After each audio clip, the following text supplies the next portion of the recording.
ختم الله على قلوبهم وعلى سمعهم. ഇവിടെ ഖ heavy letter ആണ്. ത മ ഈ അക്ഷരങ്ങൾ ലൈറ്റ് ലെറ്റേഴ്സ് ആണ്. ختم ختم الله على ഐനിന്റെ മഖ്റജ് പ്രത്യേകം ശ്രദ്ധിക്കുക. ഹംസയിലേക്ക് മാറിപ്പോകരുത്. ല എന്ന ദീർഘം സാധാരണ ദീർഘമാണ്. 2 ഹർക്കത്തിൽ കൂടുതൽ ഇവിടെ നീട്ടാൻ പാടില്ല. ഉലൂബിഹിം ഇവിടെ സുക്കൂനുള്ള മീം വ്യക്തമായി കേൾക്കണം, മണിക്കാൻ പാടില്ല.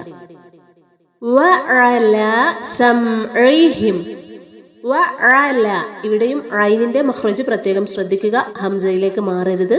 ല എന്ന ദീർഘം സാധാരണ ദീർഘമാണ്. 2 ഹർക്കത്തിൽ കൂടുതൽ ഇവിടെയും നീട്ടാൻ പാടില്ല.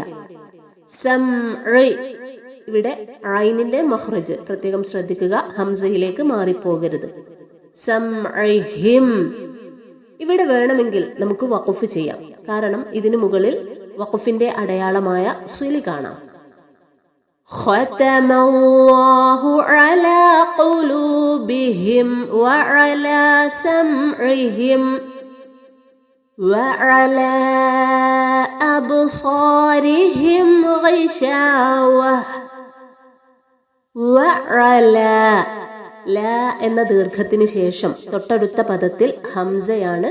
അതുകൊണ്ട് അവിടെ മദ് മുൻഫസുലാണ്. ല എന്ന ദീർഘം നമുക്ക് 2, 4, 5 ഹർക്കത്തിന്റെ സമയമെടുത്ത് നീട്ടി ഓതാം. വഅലാ അബ്സാരിഹിം ഇവിടെ ബ എന്ന അക്ഷരത്തിന് സുക്കൂൻ വന്നിരിക്കുന്നു. ബ ഖൽഖലയുടെ അക്ഷരമാണ്. അതുകൊണ്ട് ബ് എന്ന് മുഴുവനായി വ്യക്തമായി ആ അക്ഷരം കേൾക്കണം. സ്വാദിന്റെ പ്രത്യേകം ശ്രദ്ധിക്കുക. ഹെവി ലെറ്റർ ആണ്. സീനിലേക്ക് മാറിപ്പോകരുത്.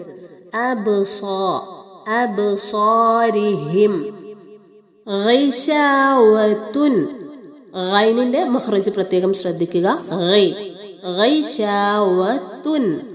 ഇവിടെയും നമുക്ക് സിലി കാണാം. അതുകൊണ്ട് തന്നെ വേണമെങ്കിൽ നമുക്ക് ഇവിടെ വഖഫ് ചെയ്യാം.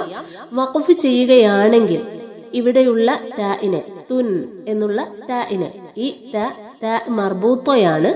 ഇങ്ങനെ ത മർബൂത്തയിൽ വഖഫ് ചെയ്യുമ്പോൾ സുകൂനുള്ള ഹ ആക്കിയാണ് വഖഫ് ചെയ്യേണ്ടത്. ഹഇന് സുകൂൻ നൽകിക്കൊണ്ട് അവിടെ വഖഫ് ചെയ്യാം. വലഹും അദാബുൻ അളീം. വലഹും ഇവിടെ സുക്കൂനുള്ള മീം വ്യക്തമായി കേൾക്കണം, മണിക്കാൻ പാടില്ല. അദാബുൻ ഐനിന്റെ മഖ്റജ് പ്രത്യേകം ശ്രദ്ധിക്കുക. ഹംസയിലേക്ക് മാറരുത്. അദാബുൻ ബുൻ എന്ന തൻവീനിന് ശേഷം ഇൽഹാറിന്റെ അക്ഷരമാണ്. അതുകൊണ്ട് തന്നെ അവിടെ മണിക്കാൻ പാടില്ല. ബുൻ എന്നുള്ളതിലെ സുക്കൂനുള്ള നൂനിന്റെ ശബ്ദം എന്ന ശബ്ദം അവിടെ വ്യക്തമായി കേൾക്കുകയും വേണം. വലഹും അദാബുൻ അളീം. ختم الله على قلوبهم وعلى سمعهم وعلى أبصارهم غشاوة ولهم عذاب عظيم.